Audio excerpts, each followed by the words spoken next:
if you borrow money for college, then you can't retire on time. Like Right. you have to pay for that borrowed money, right? Right. And it's not the kids borrowing the money; it's the parents who borrow the Right. majority of that That's money. true. I mentioned that the 401k at work doesn't count against you, Mhm. but if we put all the money you have into that 401k at work, you can't pay the college bill, right? Right.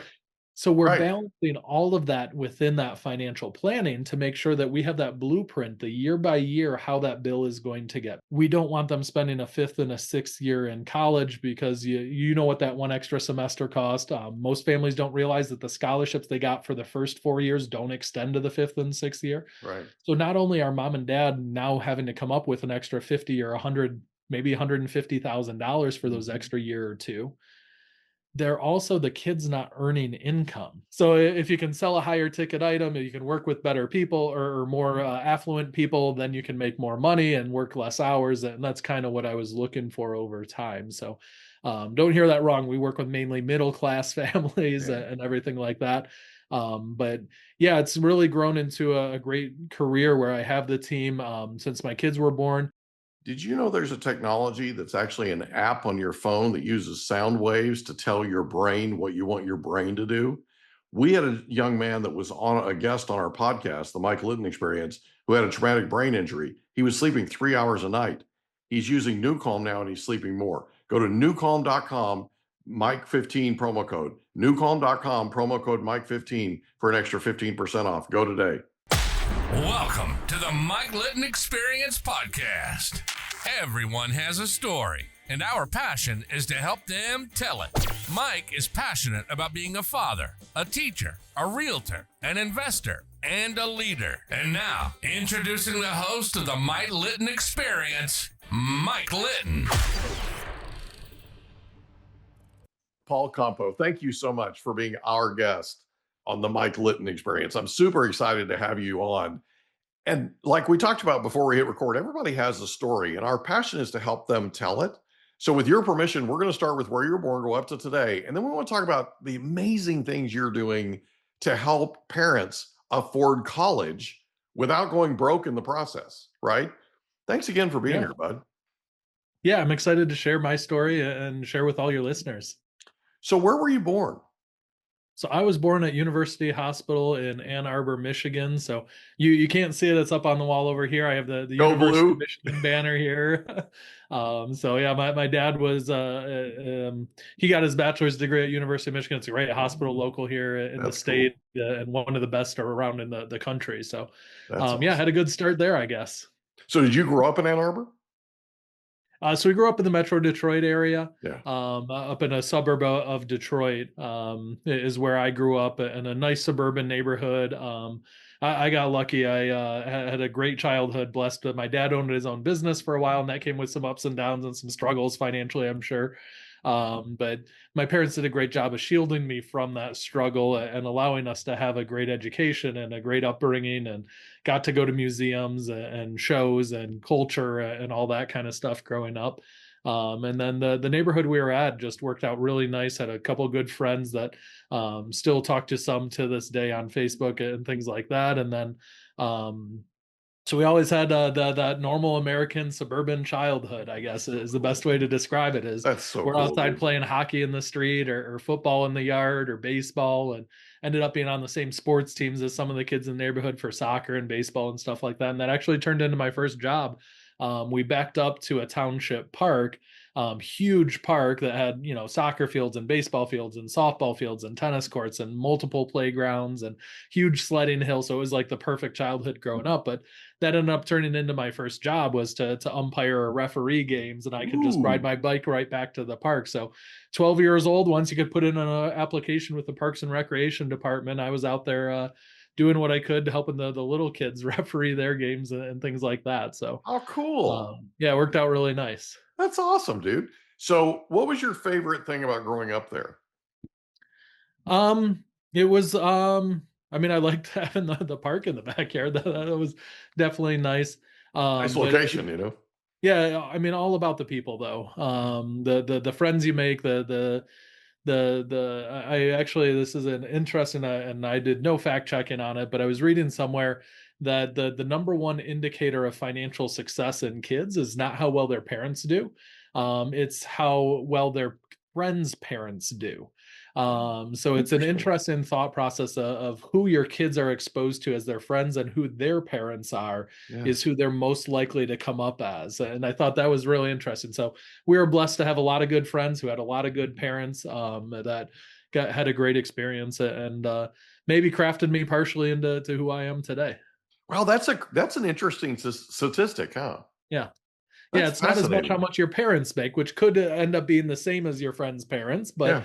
in a lot of cases, it's your friend's parents. If you take somebody who's a lower income family and they're hanging out a lot with upper income families, they end up, that's what they're exposed to. That's the expectation that just changes their mentality of what direction people should go in life. And The rising tide um, kind of thing. yeah, absolutely. And that's one of the obviously I have two kids. Money is not and how much income you have is not the only measure of success for kids, but it is a measure of how comfortable people are, and how much they're helping other people is ultimately what I think about. How old are your kids?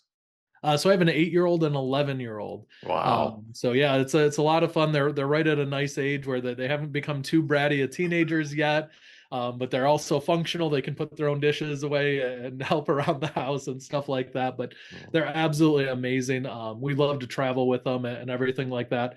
I have the huge blessing, and I'll say it's on purpose because it's what I wanted in life, is to be at a point now that I can spend that time with my kids, that we can travel, that we can do all the things. And now it's amazing with the internet, because we can be across the country doing a podcast like this, and I mhm, can be, you know, I've worked from Europe before. I've worked mhm. from thousands of miles away from my clients, and I have clients all over the country, Yeah. that we just meet on a virtual basis. And even the ones that like to meet in person, every once in a while, they're okay with a virtual meeting too, right? Yeah. So yeah, it's an amazing experience to be able to help so many people and do it from wherever we are in the world. So I figure we're in Michigan, so if we can get to somewhere warm in the winter, my kids and my wife can go and hang out by the pool. I can work for a few hours and then join them at the pool after. Yeah, so I interviewed a guy in Dubai the other day, and it was Yeah, like we were in the same room, right? yeah. I interviewed a young lady that does these trips to Europe, and they're like food rave kind of things where people go for a week and they cook with her and learn how to cook, and eat healthily and all that kind of thing. Well, that's And cool. so she was telling me that she had her Italian trips were sold out, and she was coming up with a trip to Greece. And she said she hadn't even announced it yet, and it was all but sold out. There were only 2 spots left in the whole group. And so at the end of it, I said, "So when are you going to Greece to scope everything out?" She goes, "I'm here." And I'm not joking, she turned the computer around and there was the Mediterranean. She Oh, was that's sitting cool. on the balcony of this hotel or whatever it was where she was staying. And she'd been sitting there talking to me and looking at the Mediterranean the whole time. Oh, that's cool. It was a crack up, man. I'm sure So it's great lighting off the water, just like I'm getting off the snow right now. yeah, yeah, exactly, right? That's really cool, man. So, what's your favorite thing about being a dad? Being a dad, my favorite thing, I don't know. There's so much that I like about being. I mean, it's one of my passions. I love fatherhood. I love helping other people with fatherhood. My biggest thing is just the joy that they get to share with other people, the impact that they're starting to have on other people. Yeah. So it's Like obviously a fatherhood. legacy. Yeah, it's a lot of hard work. It's a lot of crafting, and it's obviously they're their own person. They get Mhm. to make their own decisions, but you're kind of pre-programming them. What is the right decision? What's the wrong decision? How do we think about things? How do we solve problems? All of those different things are pre-programmed into them from such a young age that's going to continue throughout their lifetime. So Yeah. my son was started this school year. He actually started with a friend of his. They're in fifth grade. They started at the end of last school year, and they did the first assembly at the school this year to kind of kick off. They call it the Kindness Club. Mhm. And he's up in front of the room with his friend and holding the microphone up correctly and talking clearly and talking about, okay, here's what it is to be a bully, and here's what's not bullying, and here's some examples and all this different stuff. And I'm like, hey, he was listening to all the things I've been teaching him all these years of how to be kind, and how to, like, if you see somebody who, doing the wrong thing, it's your job to go and say something and help them do the right thing, right? Yeah. All of those different things he's talking to all these other kids about. And I'm like, that's absolutely amazing. So That's so cool. yeah, it's really a great opportunity to I coach my kids' sports teams when I can, and pretty much every season for between baseball and soccer, whether it's helping with baseball because I don't know baseball as well, or head coach in soccer. And well, one of the things everybody says, oh, you're such a great coach and everything like this. And I'm like, well, if I don't do it, who's going to do it? And I want good people in the world.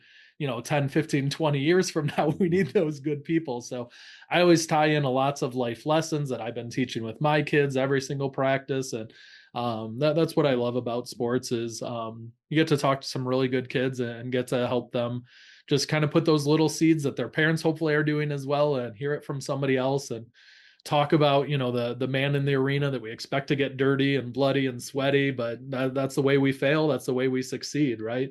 And it's better to be in the arena than not even try, right? So just great life lessons like that. Or what's another one? We had the luxury, we stayed at West Point a couple years ago, and they have a cadet code of honor, I think it's called, that says never lie, cheat, or steal. And all the kids that I'm teaching already know that lesson at least, right? The second part was really interesting though. Their code says, and never tolerate those who do. And that's one of the things that's like, okay, we're not going to have that on our team. We're not going to allow that to be around us. We expect our friends to be at a high standard. We expect those around us to be doing the right thing as well. So all those great life lessons that I love teaching my kids, I get to share it with even more people when we're coaching. That's awesome, man. I love it. That is really cool. Thanks for sharing. I appreciate that.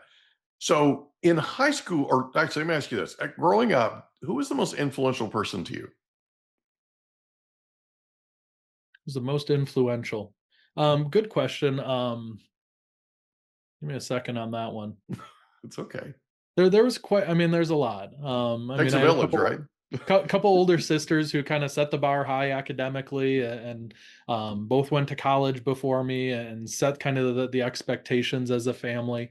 My mom, who taught love and all the other things, my dad, who showed us the value of hard work but still being present with your kids, and all those different lessons that we learned from everybody. My dad gave me the drive of, you can do just about anything, and now it's a lot easier with YouTube and stuff like that. So me and him put in a 20 or I think it's about 1,700 square foot garage on my house, and kind of built it from the ground up together. So things like that we've never done before, it's like we can figure it out and we can do stuff, right? So lots of different things that he taught me. And then the other one was my grandpa, probably. He was one of the wisest people I ever knew. So we often sought his counsel. And speaking of fatherhood, we went to him when we were first having kids, and we had talked with him before we got married, and all sorts of other stuff we were dealing with in life. And I went and asked him, I said, okay, what advice do you have for fatherhood? And he said, protect your wife from your kids. And I thought that was such an interesting thought, that out of he had 3 kids and amazing great grandkids at that point.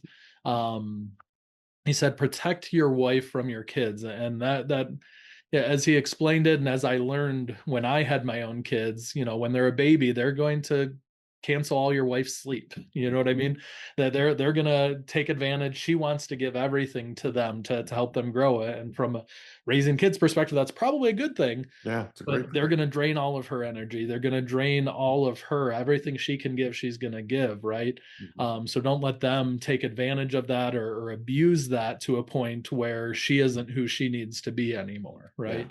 And then That's as the great kids advice. and then as the kids grew up, it's like, okay, now they're talking back to their mother. Now they're trying to get her to clean up their dishes. They're trying to, like, all these different things, and it's like, no, Working the that's my deal. wife. Yeah. We're going to protect her from those kids. So yeah, it turned out to be really impactful. I'd never heard anything like that before, and now that I'm experiencing it, really turned out to be really wise advice. Yeah, it's amazing. Absolutely amazing. One of the things that I did was I told my kids, I said, listen, You're not going to agree with everything that I decide. You're not Mhm. going to agree with everything that I do, but I'm raising you, and I'm raising you to go out into that world and be a contributor. So until you're out there in that big, beautiful world to contribute to it and not be detrimental to it, right? You and I are not necessarily going to agree every time, but this is not a popularity contest. Mhm. We're going to go forward and we're going to do this. And once you're out there, we can be friends, whatever. But this is not about popularity. It's not about friendship. This is Right. about getting you ready because God designed it this way. This is about getting you ready to go out into the big, beautiful world. And it was a very interesting it was a very interesting clarification for them because they then knew that they couldn't go to mom and get a no and then come to dad and get a yes, right? They couldn't do that. It's almost like what your grandfather talked about in terms of protecting your wife, right? Mhm. We just weren't going there. And so I was sort of that big immovable object, you know? And so when I wasn't around and they would act up or start to act up, she could say, yeah, we'll talk to your dad when we get home or when he Mhm. gets home, right? Do you want to have a conversation? Right. All of a sudden, it was like they were right back in line, the whole thing. My Yeah. son in kindergarten was acting up, and we had our first parent teacher conference. Go to the teacher, Mrs. Sanders, and she says, "Listen, he's the most disruptive kid we have in the class." Really, my son, right? I'm expecting it to be a perfect, I thought she'd be telling me how awesome he was, right? So I said, okay, let's do this. I'm going to go home and tell him that we met and I have your back and that you have me on speed dial on your desk phone. The next time he gets up to get into line, because he'd get up and get into single file line and he'd start cracking jokes and trying to be the class clown. Yeah. He gets that from here. Okay. He didn't get that from his mama. You know what I mean? Right. So she's the one that follows all the rules, right? So I said to her, I said, just walk up to him, whisper in his ear, do you want to go to my desk and call your dad right now and explain to him how you're acting? She Mm. said she did that the next morning. Yeah, right back in line. Never had to talk to him again. Wow. Pretty cool, right? Yeah. But he needed to know that I had her back just like I have his mom's back. Right. That makes sense? Yeah, absolutely. Yeah. So, I mean, your grandfather is so wise, man. I love that.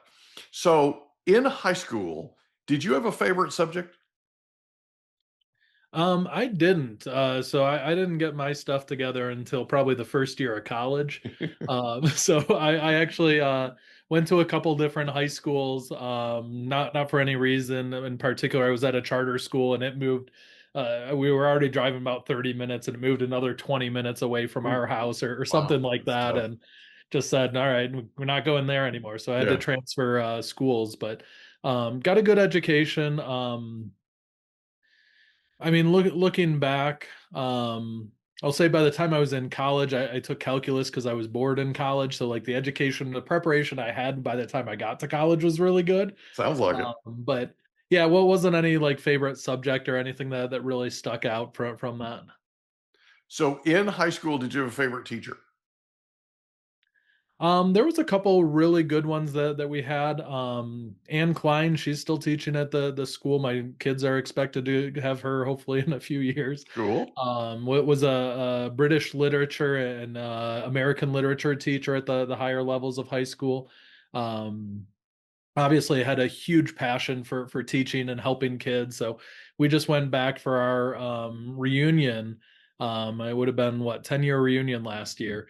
Um, Not 10-year, 20-year, sorry, 20-year It's all reunion right, from man. It high flies school. by. Yeah. And she was still there and walked us around the school and showed all the new things and Oh, how they moved the band room over to a different area now and all the different stuff around the school. So it was cool to see her again. And then yeah, and then there was I helped coach the volleyball team. My family was always into volleyball, and in Michigan they didn't have men's volleyball at the time, so ooh. helped coach the volleyball team even after I was out of high school. So I had a good connection with the volleyball coach who wasn't actually my teacher, but was at the school as well. So Oh, that's cool. So, you decide after you graduate from high school to go to college. Where do you go and why? Yeah, so I went to a local school. It was called Rochester College at the time. Now it's Rochester University. It was just a local school here in Michigan. It was close. It wasn't that expensive. And they took applications later than anyone else.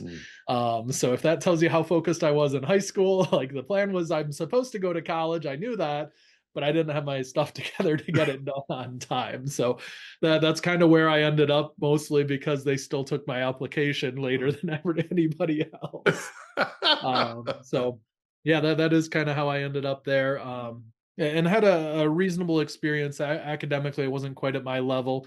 So I ended up transferring out of there to Indiana Wesleyan University, which had a much better business program that I was studying and Yeah. everything like that. Switched from an accounting major to a finance and a management major, which so far in life, I guess I'm kind of doing that. So that worked out really good. Finished in 3.5 years and got a double major. And I was ready to go help solve people's problems Yeah, you and were. ultimately get on the path I knew I wanted to go on. So Yeah. what was start out with accounting because I like math and it seemed like a good field to get into, and realized it was just super boring and debits and credits, and did not seem like the kind of thing I wanted to really do. So I got over at least to the finance side where you can actually look in the future instead of like just looking at what just happened. Right. So that was a little bit better. Yeah. And then I had the option to go when I graduated and did my internships and everything like that during school.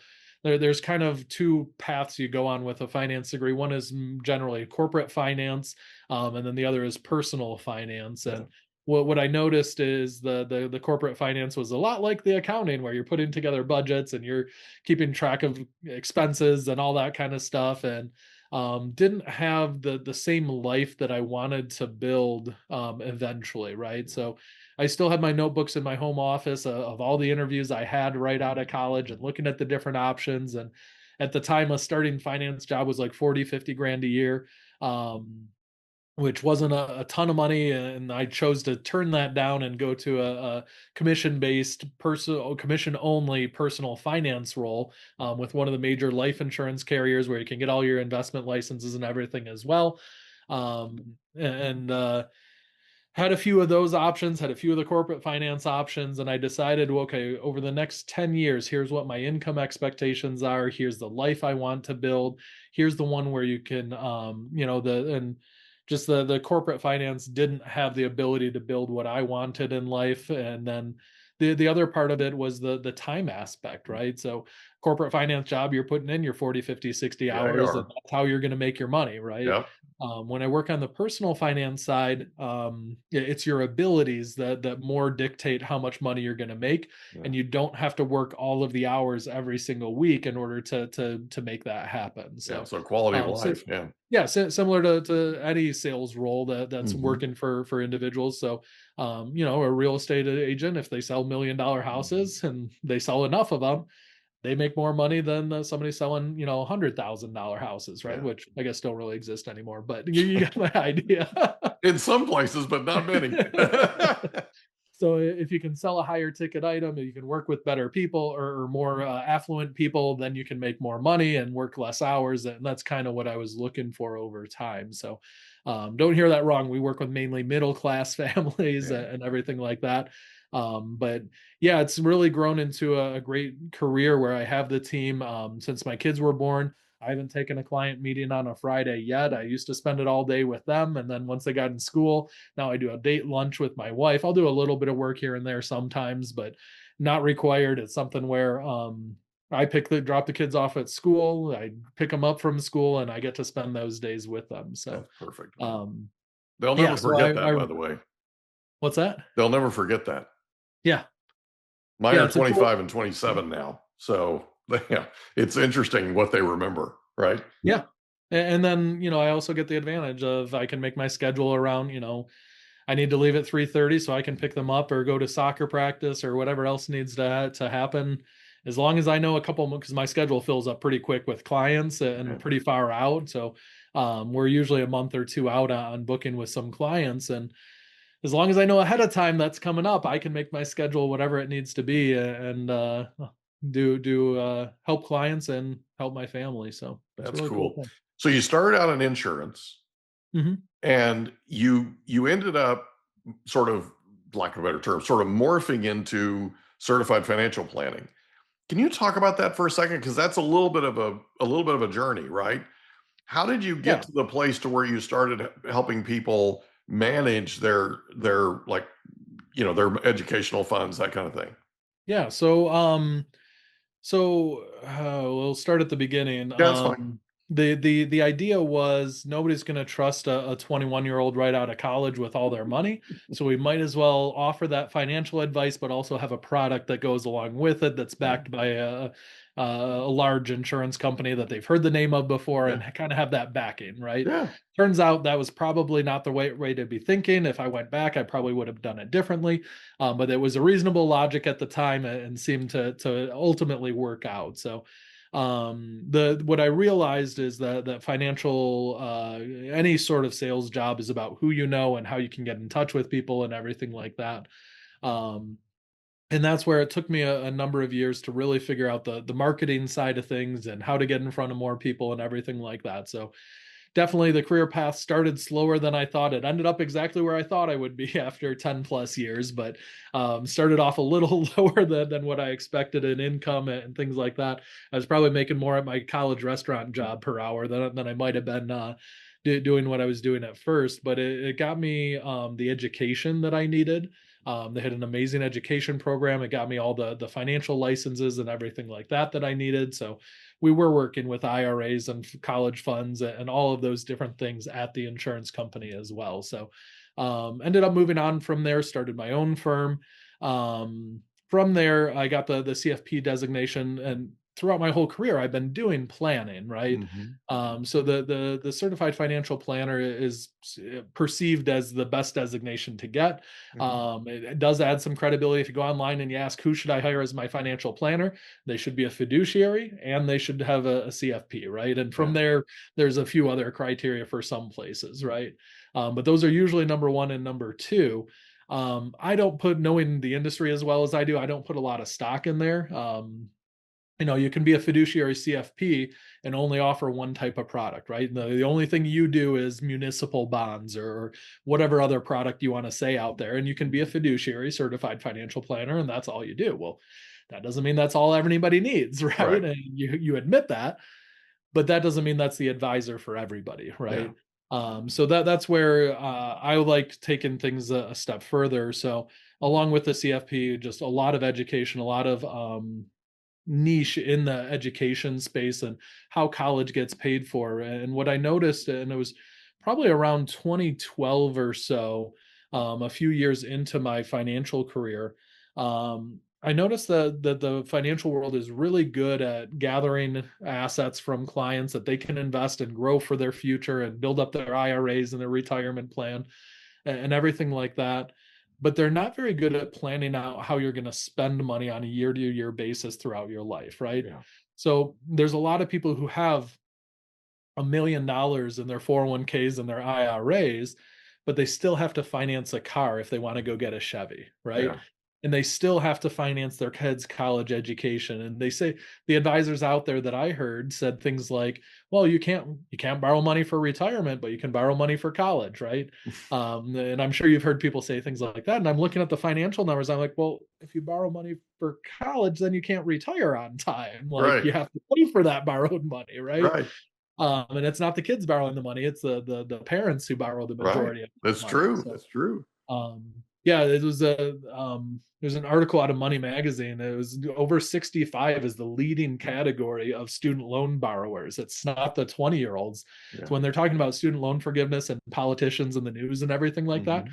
don't just think about the 20-year-olds. Think about the 50 and 60 something year olds who borrowed money for their kids' college education, had the same federal loan system, similar to the college students. So Hmm. yeah, it's absolutely crazy how that system works. And what I noticed is people would show financial planners overall will, and it's still very similar, will show somebody how to put together. They'll start a 529 account or whatever other type of a financial tool they want to use, and the really good advisors out there will at least tell you should be putting away 1,000 a month in there, or however much they did on their calculator to put in there. most of them are just, but nobody has the $1,000 per kid they should be putting in there, right? Right. When their kids are young, they're Good trying to point. survive. They're trying to build their house. They're trying to Yeah. get a bigger car because now they have 2 or 3 kids. They're doing all these other things that are good things for their family, right? Mhm. Maybe get a week off where they can, go travel or do something with their kids, right? And build those experiences. And all these things are really good things.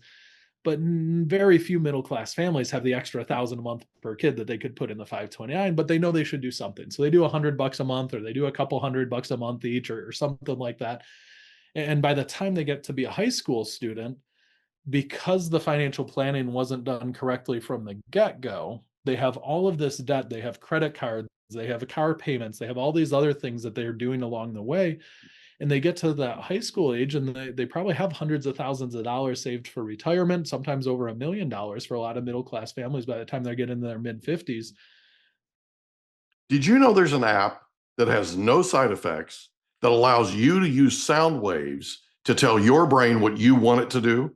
It's called newcalm.com, and it's amazing. It literally uses sound waves. If you want to tell your brain to go to sleep, if you want to tell your brain to recover, if you want to tell your brain to put you in peak physical state, if you want to tell your brain to focus, if you want to tell your brain to take a power nap, you can do all of these things and more with newcalm.com. Go to newcalm.com today, promo code Mike15. Newcalm.com, promo code Mike15 for an extra 15% off. Go there today. But they don't have money for college, right? Or if they do, it's 20, 30, 40, 50 grand. And they're Not looking enough. at a bill. They're looking at a bill that might be $250,000 per kid, Yeah. right? So when we're looking at that kind of bill and they're looking at what's saved up, that's when a lot of people approach us and say, how do we fix this at the last minute? So a lot of the college planning we end up doing today is what I call triage college Yeah. planning. Yeah. Where you're They putting have a a high Band-Aid school on a student, hemorrhage. and they have a high school student. They have somebody who they now know is very, very, very likely to go to college because they've been visiting colleges, or their counselors talking about, okay, what college career path are you on, to put together high school classes and all the other things. And all of a sudden that's becoming a reality. That's now their most urgent financial problem. Yeah. So that's why we love education through podcasts like this, or workshops, either online or in local communities. Is we get to educate parents about how the system works and how to take advantage of the system to get more financial aid and figure out how you're going to pay the bill and get your student into the right school. So that's a lot of our focus, is how do we, if you pick the wrong school, you're not going to get the financial aid. The kid's not going to have a great experience, and they're not going to do well. So I have the advantage. I'm more on the financial side. I am absolutely not qualified to tell a 16-year-old what they should be doing with their life. We'll see how I do with my kids when they get there. It's coming. But not too far away of it Yeah. now. But we have the certified counselors on our team that are meeting with the students through the Independent Education Counselors Association. They're professionals that love meeting with the kids and figuring out that right path. So when we're looking for a school, and Mike, hopefully your kids experience this, we're looking for the right fit school. So the right fit comes in 3 main areas.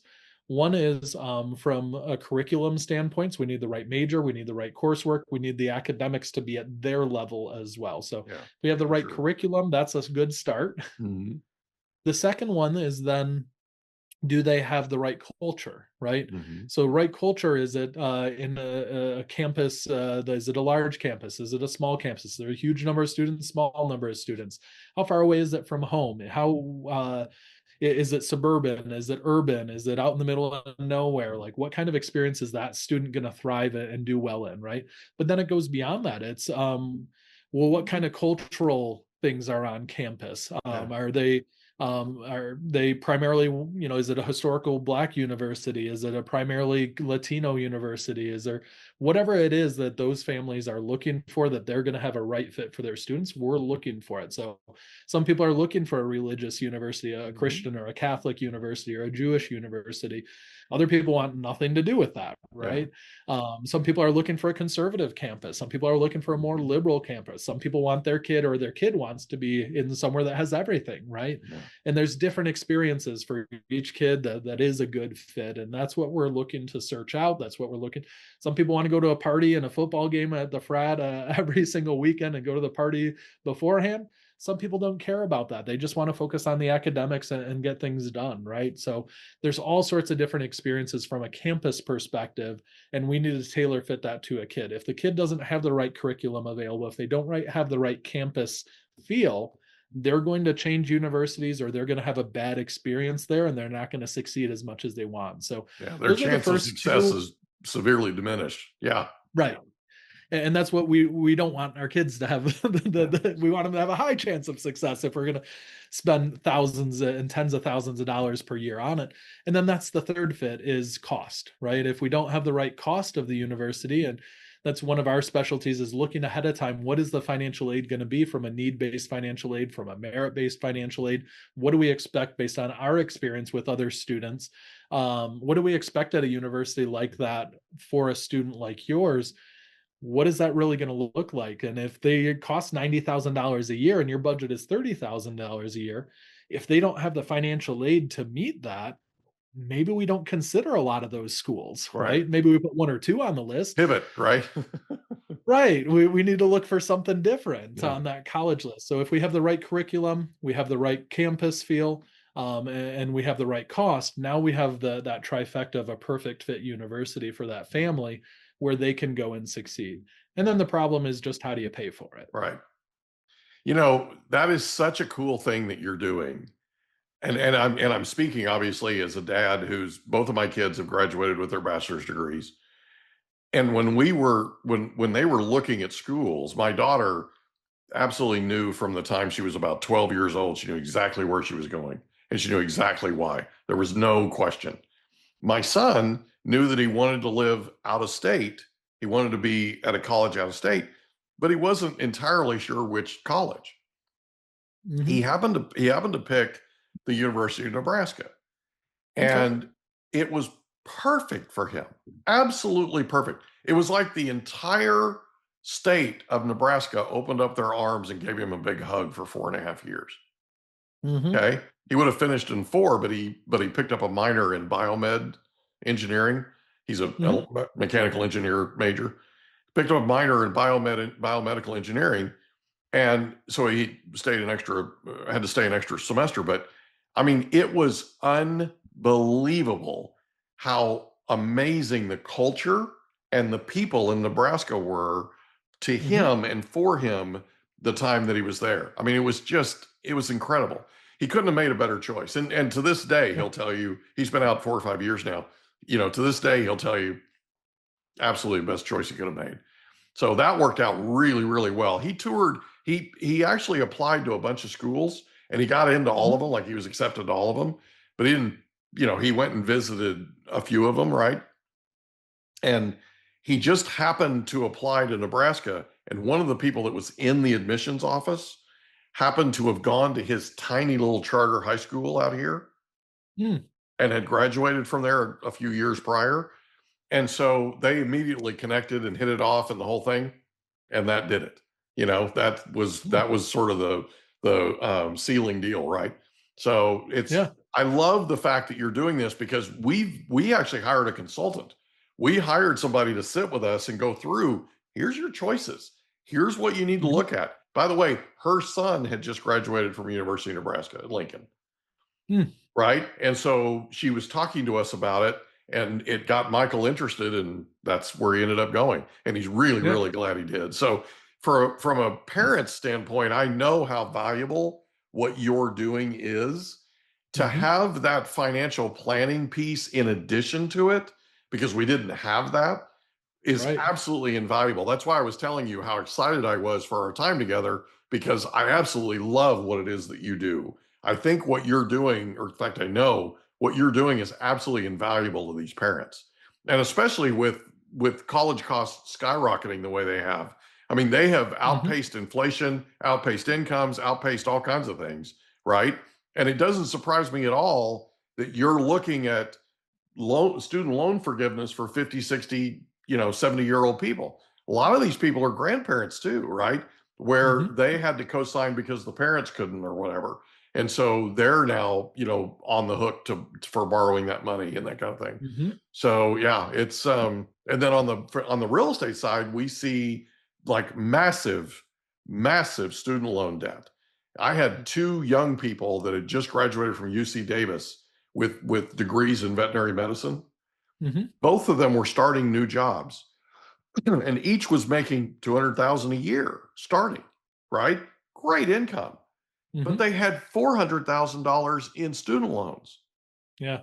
And it was like, okay, we're really going to have to stretch to make this work in terms of what you're looking for a home, right? In terms of Right. qualifying and that kind of thing. We made it work. We always do.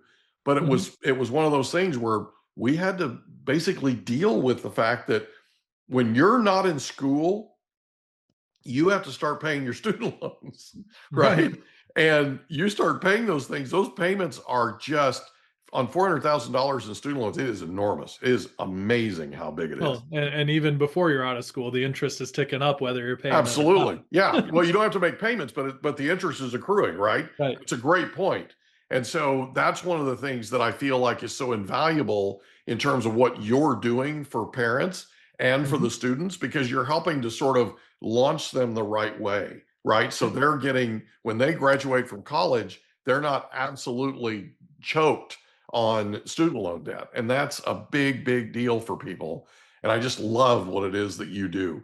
So let's talk for just a second, if it's okay, about a typical, mom and dad, right?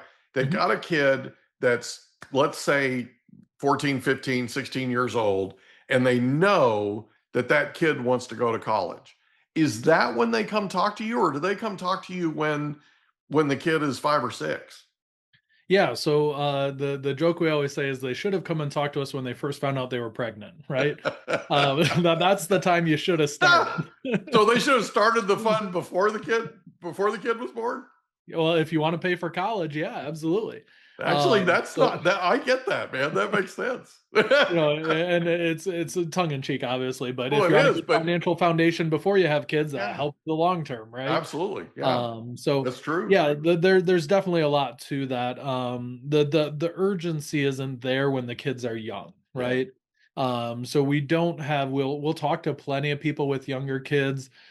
They're not looking to actually solve the problem yet, as much as people who have high school students who are about to go off to college, they have to solve the yeah, problem, yeah, right? So it's a what if in the future, and that's kind of how we are as humans. It's like, um, if you're there's a law of human nature. I came from Cyril Northcutt Parkinson, so it's called Parkinson's law. Parkinson's law number one is that a task will expand the time allowed for it, right? yep. I've So heard if that. it's a Saturday and you're going out to dinner and you have to leave the house at 6 o'clock on a Saturday, you're going to find other stuff to do and you're going to be rushing to finish and get out the door by 6 o'clock because you found other stuff to do, right? Yep. So it's not that it took from when you woke up on Saturday morning till 6 o'clock to get ready. It's that the task expanded to the time allowed for it, right? And you remember when your kids had a book report, they always finished it the night before it was due. Sometimes the morning of is when they printed it off, right? And that doesn't mean that these families aren't doing anything. Like with the book report, you're reading the book and maybe doing a rough draft and all the other pre-work before you print off the final copy. And a lot of families are trying to put themselves in a good financial position. Mhm. They're putting a little in the 529. They're trying to pay down their other debt. They're doing what they can do to put themselves in a good position later on.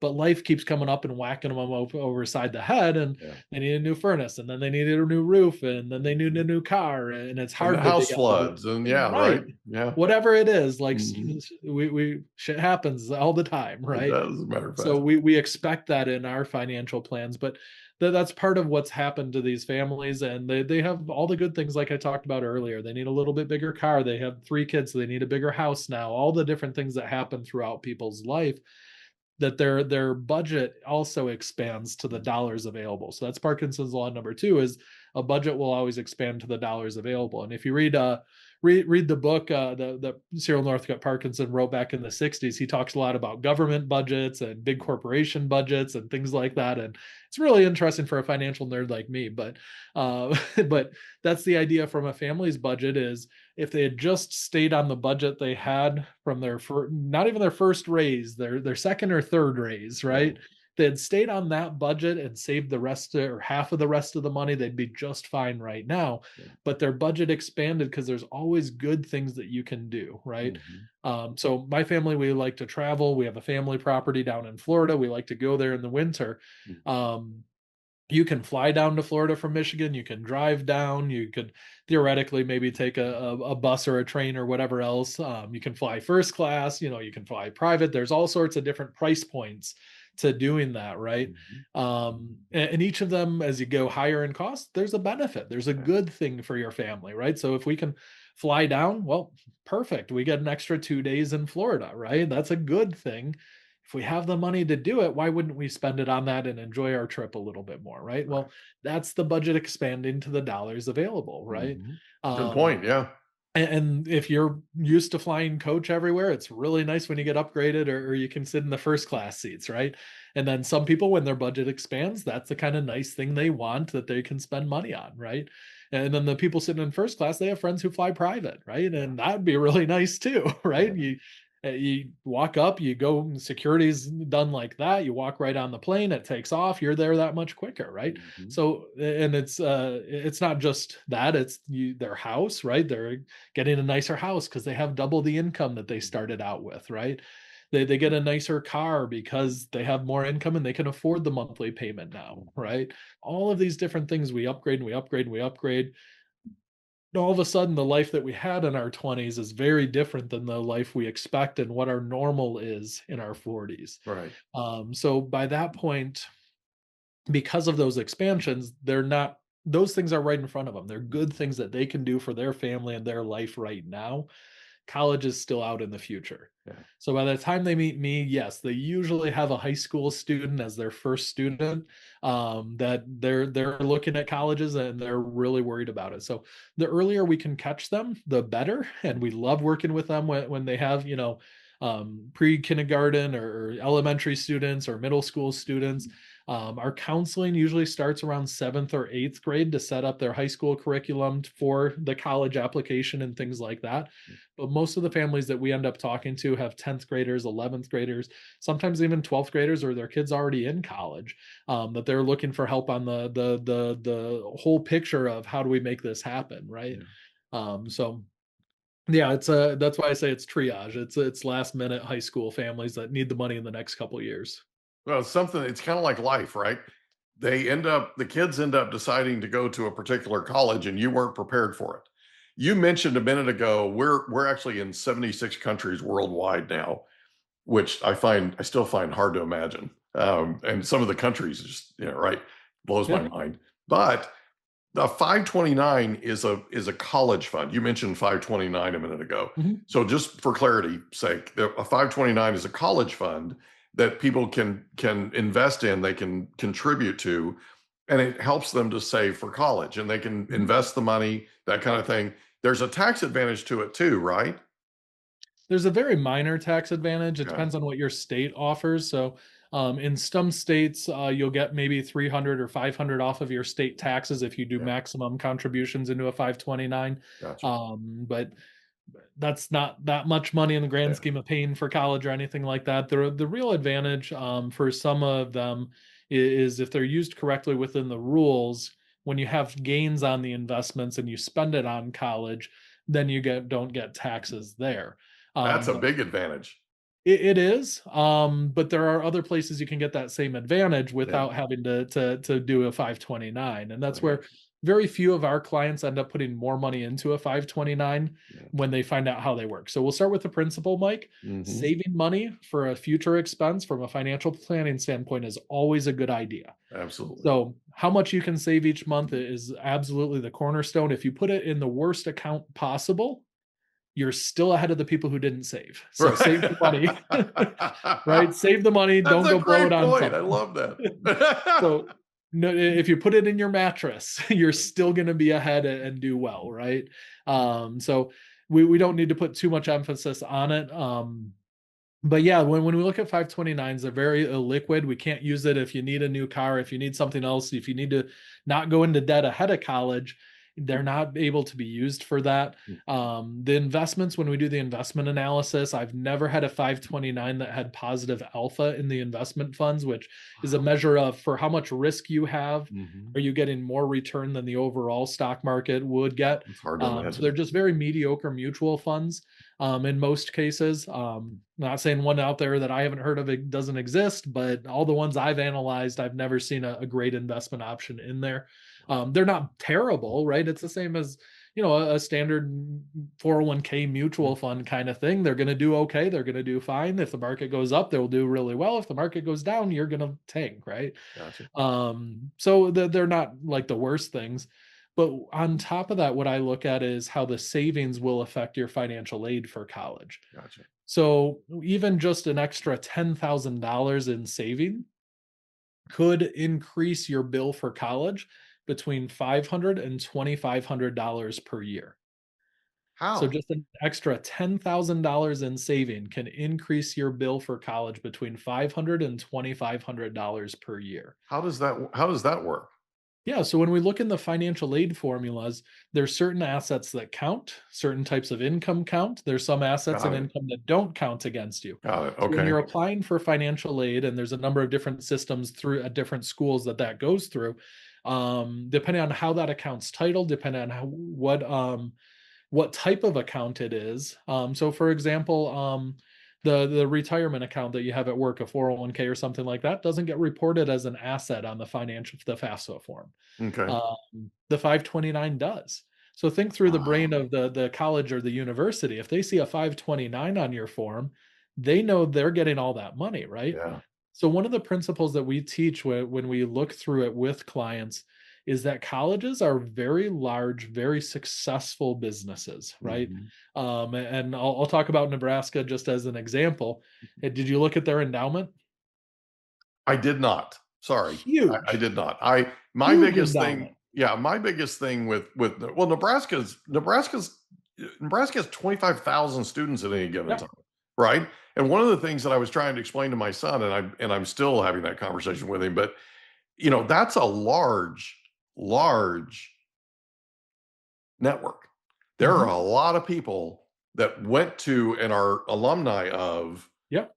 of Nebraska that now are in hiring positions in corporations. They're now owners of corporations. You know what I mean? Mhm. And so one of the things that I was trying to explain to him, like, look, you're tapping into a network here, right? So he ended up working with the Alumni Association and that kind of thing his senior year when he was at school.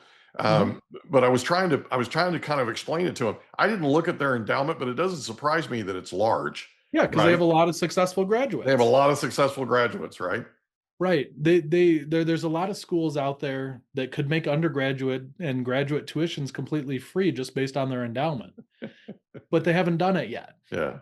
Right? Nobody out there has done it. And the reason is because they're a very large, very successful business, right? Well, it's a And company, right? It's a exactly. for-profit deal. It's not, right? And that's what I want. That's what I need people to understand. I need people to understand when they look at a university with all the feelings that they have for that university, they still need to understand that that's an enterprise, right? Yeah. That is a money generating enterprise. Hmm. And that's something that I want people to understand. They're dealing with a business, and you're absolutely right on there. So yeah, it's So it's it's a big who, clarification. so then the next question is who's the billing arm for Yeah, that is the university is the financial aid office. correct. So they give you an award, right? Their financial aid award, and you got Mhm. some of these for your kids. That's your bill. That's the Yeah. only place in the world that a bill is called an award, right? I But love it. different families pay different prices for the Mhm. same education at that same university, Yep. and how you save and how your finances are set up is a big part of how that financial aid works. Yeah. So we have families, I mean, that have high upper middle class kind of incomes, 300,000 to 400,000 Mhm. that can still qualify for need-based financial aid. We have trust fund families that can still qualify for need-based financial aid if they're set up appropriately, Yeah. right? So and then the other issue is we have to select the right school, right? So Mhm. just because you show that you don't have enough income and assets to do it that doesn't mean the school has enough money. So like University of Nebraska is a good example, just because we brought it up today. They do have a really good endowment, but you mentioned they have 25,000 different school students. Yeah. So that endowment gets spread pretty thin between all of those different students, and Correct. they might not to be able to meet as much as they would want to give to the different universities. Now, Yeah. they have the money in the endowment; they could do it, Yeah. but they want the endowment to continue, right? Sure. That's why it's called an endowment. Yeah, so that's where the universities, the billing arm of the financial aid office. The problem is most people go to them for help of how do you get more financial aid, but they're not planning next year how do you get more financial aid. No. Your counselors at the high schools don't have time to come anywhere close to that. Even professional counselors that people hire aren't doing any of that work. And when we tie that into the college planning process, we get a really nice result. And like when we look at the especially the private universities that sometimes have a more prestigious or a better brand name in some cases, not all the time, the average private college discount rate for first time undergraduates is 56.2%, according to the National Association of College and University Business Officers. So it's normal to pay less than half of the list price, but who pays more and who pays less is greatly dependent on how we present your student on the application. And it's greatly dependent on how your family's finances are set up on the financial aid applications. Absolutely. So if you haven't filed a FAFSA for this year yet, or you're looking forward to the next couple years, there's things that you can move that change how much financial aid you're going to get. And when you have the experts on your team that know how to move that, the problem then becomes, I mentioned that the 401k at work doesn't count against you. But if we put all the money you have into that 401k at work, you can't pay the college bill, right? Right. So we're Right. balancing all of that within that financial planning to make sure that we have that blueprint, the year by year, how that bill is going to get paid. And we're very successful putting that blueprint together, for families of high school students, even if they don't have much of anything saved, right? They have 50,000 saved in a 529. They're ahead of everybody else, but they still have a big problem to figure out. Yeah. For most people, we're able to put together, if you do A, B, C, and D, you will be able to pay for your kids' college without debt, without going bankrupt, without sacrificing or delaying your retirement. And that's where we've been very successful. We've served over 500 families. I personally helped through that financial side of college, and our counselors are helping the kids through the college side. We love to be able to help those families. So for anybody listening, we start that with a college breakthrough readiness session. That's available on our website. If you type in Bridgewise College Planning into Google, that'll pull up our website. You can click it on it right there. But we love to offer those. It was Team Boone Pickens. I think he said, "A fool with a plan is better than a genius with none." Yeah. Right? And that's all we want for families, is to see if people qualify. And Mike, I'll let your listeners know, most people who come in for those sessions don't qualify for our services.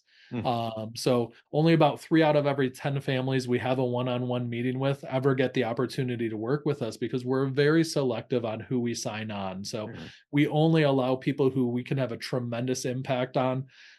That's why I like people Googling instead of going right to the website. They can see all our 5-star reviews, and we have really happy clients. And it's 2 reasons. One is because our team's awesome and we're really good at what we do. I sound a little arrogant when I say that, but it's true. No, it's Uh, okay. It's true. and, It's and okay. then the second part of it, though, is because we're very selective of who we sign on. So when we sign on somebody, we do charge a fee for our services. It's usually between $3,000 and $7,000 per family or per student. When we look at charging those kind of fees, we're absolutely looking for at least an 8 to 10 times multiple. It's going to have a tremendous impact on that family if we're going to qualify them for our services. So That's cool, man. it's something we love to be able to do, because there are discounts available. I can tell you story after story after story at great universities. And if we can find that right campus fit, the right culture there, we can find the right curriculum, and we can find the right cost, then your kid's off. And what I think about, for most of our kids, is we want them done in 4 years or less and on with their life, right? we don't want them spending a fifth and a sixth year in college because you know what that one extra semester cost. Most families don't realize that the scholarships they got for the first 4 years don't extend to the fifth and sixth year. Right. So not only are mom and dad now having to come up with an extra 50 or 100, maybe $150,000 for those extra year or two, they're also the kids not earning income, right? Right. And you mentioned your son's an engineer. A lot of engineers might make 70, 80, $90,000 out of college. If they're making that kind of money, that's 2 years less they can make that, right? So now we're talking mom and dad are paying for those 2 years instead of the family earning money those 2 years. That's a $250,000 to a $500,000 swing in that family's wealth through the generations, See, right? that's why what And you most do people is don't. that's why what you do is so incredibly invaluable. I mean, it is so important to be able to sit with them and put a strategy together and Mhm. knowing what you know that a lot of these people don't know and they need to know, right? That's the value of the service that you're providing. I mean, that's Yeah. just amazing, man. That's really, really cool. So let's give them the Google term one more time. Yeah, so you can go directly to our website. It's BridgeWiseCP for collegeplanning.com, BridgeWise CP.com, or Bridgewise College Planning. You can type it into Google. Mike, would you be able to put that in the show notes as well? Absolutely, man. We'd be Awesome. happy I to. appreciate it. So they can click right through there, or go through the Google way. Right on that website, there'll be a place you can click for a college readiness breakthrough session. That's a one-on-one meeting that'll allow you to talk to our experts and see if you're qualified, see where you're at. Most of the time at the end of those meetings, we're telling families, hey, here's a couple tips. Go and do it yourself, right? You're on a good path, right? Yeah.